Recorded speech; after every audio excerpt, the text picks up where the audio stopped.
Fellow Spartans, how you doing, and welcome back to another update video for Total War Warhammer. Creative Assembly are revealing information thick and fast at the moment, and I'm struggling to keep up. It's like a conveyor belt of revelation. So today they have released a blog showing us a map of all the factions' starting locations for both playable and non-playable factions. So this is built upon the end turn teaser video that I talked about last week. But I'm pleased they have released this information, as we can now have some solidarity on the non-playable races and how they will intertwine with major playable factions. Also, nice information is told to us about what sort of behaviour we should come to expect from these AI factions as we play out our campaigns. So let's check out what has been discussed today. So they began by saying that in the early stages of planning Total War Warhammer, it became pretty clear to them that to best reflect the diversity and variety that each race brings to the tabletop game, they'd had to design unique campaign and battle mechanics,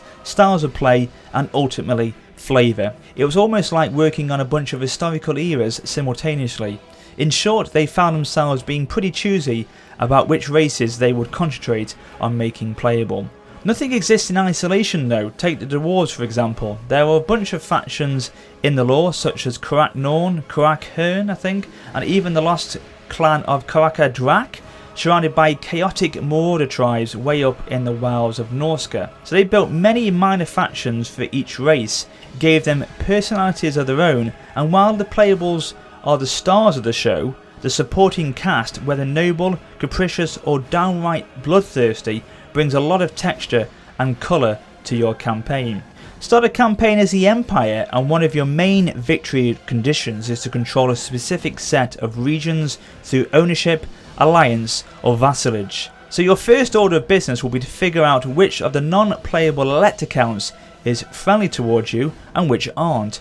Confederation is the ultimate diplomatic solution to controlling territory, but you need to be super buddies with a minor faction to achieve this, and some of the elect accounts just aren't your way inclined, at which point you'll turn to diplomacy by other means, as they say. Dealing with other factions of your own kind is part of the picture for each of the four core races, and brings both challenge and opportunity, fist bump moments and turns of terror when you realise someone has an agenda that you didn't know about. As you might expect, not all non-playable factions are alike, and that can be especially true when you meet factions outside of the usual same race distinction. Your carefully woven web of apparent diplomatic stability can be quite upset by the arrival of a third party. Savage Orcs are a fine example. They don't dwell in towns and simply rove the world in bands looking for stuff to smash up, which, okay, I understand is the way they are in lore, but it is disappointing we can't mix things up a bit in that department through player choice. But as you know, I've already covered this in a regional occupation video that I did a few weeks ago. If you haven't seen it, go check it out. So they carry on to say, when you've achieved a delicate diplomatic balance between a number of local factions and a tribe such as the Skull Takers tears into your collective backyard with a couple of doom stacks, things can change rapidly. A weakened faction in your network of pals may be set upon by another ally looking to exploit the situation, and you may be called upon to make a difficult choice between them. A front may be taken and allegiances may shift, or you may make a friend for life in the struggle against a common threat. When it came to choosing which non-playable factions to include for each race, it was really a balance of factors. Open any army book and you can disappear down a rabbit hole of minor tribes and clans. Some are too important to the history of the world to miss out, while others may not be as important but may be more notorious or interesting in other ways. Some are little more than a footnote. There are a wealth of design reasons for including a particular minor faction over another, and any one or more combination could come into play. Certainly some of their discussions have centred around adding more factions than were originally intended, as they found the map and playthrough tests supported it.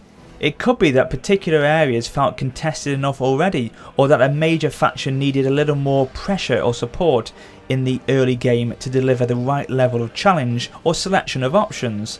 So they feel they've struck a good balance in their choice. They mention when on the subject of balancing, it's natural to assume that means that all things are being made equal and fair. Frankly, that would make the game pretty dull, and there will be a lot less variation between playable races. Certainly some will be harder to play than others. Mana factions are a great way of populating and influencing the world around each race and help contribute to the overall feel and level of challenge that will fluctuate depending on which you choose to play as. And they've said as well, which is great to hear, that they don't want to have each race start with exactly the same set of concerns and be faced throughout with the same choice of paths, which is okay, as I say, good and promising. For example, playing as the Empire, there's a strong possibility you'll start feeling some mid-campaign pressure from the North. The Norscan tribes will likely spend the early part of the campaign vying with each other for supremacy. But once that battle for dominance is settled, or perhaps reaches some sort of uneasy stalemate, they'll turn their maddened gaze south to richer pickings, sharpen their axes and launch their longships. Earlier they mentioned the savage orc tribe, the Skulltakers. They are a great example of faction behaviour you won't have seen in a Total War game before. Currently they start with a small number of independent slavering hordes scattered through a region of the Badlands. They actively seek each other out in the opening stages of the game, drawn together by the lust for battle. If successfully united, they will set out together, rampaging across the old world in defiance of all borders and common sense. How you deal with such a disruption is part of the range of strategic dilemmas you might face. Every faction, playable or not, occupies a unique starting position that to some degree affects the flow of their game and the challenges they'll face. Kislev, for example, is a dangerous place for humans to live, with Norsca to the north, the vampires to the south, and the chaos wastes to the northeast. They really are a buffer state. This brings interesting choices to the Empire players. Will you keep them at arm's length and treat them as a shield against these forces, or will you work overtime diplomacy in an attempt to confederate, gain a toehold in risky territory, and effectively become that buffer yourself? So in short then, it seems that minor factions are a crucial part of the whole tapestry. Hopefully they'll bring to us challenges and intrigue, opportunity and danger, and hopefully we'll enjoy the tactical and strategic depth, variety and flavour they bring to the game. And what Creative Assembly have said here today is very promising, interesting and in some cases fresh for Total War.